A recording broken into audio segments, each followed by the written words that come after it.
плоча на Deep Purple. Deep Purple е рок. Да, за 30 лева. Каква забрана за поп-групи? Какви глупости ми пишете? Дърте и младите мъже да носят дълги коси. И проче, и други. Лъжа, измама.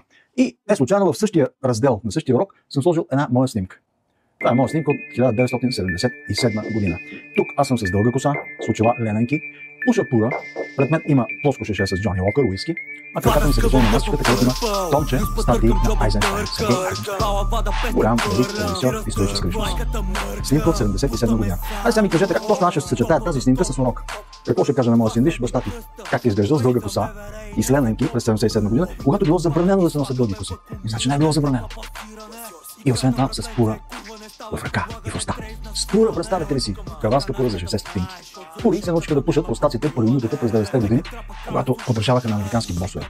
Аз пък подражавах на Ернесто Че Гевара и на Фидел Кастро. Но това е друга история, ще ви кажа след на 22 години. Аз и един приятел сме на площад Славейков с плакати окачани на гърдите ни, на които пише Че Гевара с 50 години от неговото рождение. 28-78. Решихме да отбележим 50 години от рождението на Ернесто Гевара, седна, когато аз смятам за велика личност и продължавам да го смятам за такъв, на площад Славейков 78 година. Демонстрация.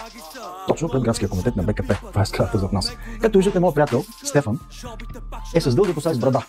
Така че тези глупости, ако обичате, тези глупости не ги говорете, сега ще прочета името на лъжкивите: Силвия Цветанска, Екатерина Михайлова, Мариана Султанова. Те са написали учебника "Човек и обществото" за 4 клас, който е одобрен от Министерството на образованието и е пълен с лъжи. Измама. Абсолютно за мен неуважителен човек, когато съм критикувал, пуснати биочек, е написал история на българите. Още 80 години на 19 век. Какво пише този иначе доста измамен писател, изгласни на българските князове. Българските князове. След като казва княз Аспарух. Княз Аспарух. Княз. Да, защото в старите документи, включително в именика, думата е канс, за българското означава княз. Нека го учим вече. Представете си български ханове. И да се измиска кам, което абсолютно значи. Но не кам. Айде да бъде гам, дан и нана. Виждате, всички съгласни. Замете се ръце. Историци, академични, професори, доценти и всяки други. Разменете на на народа и най-после пишат историята на българите, така каквато е. Ние освобождаме от хиляди години от тези хора, които живеят тези тук.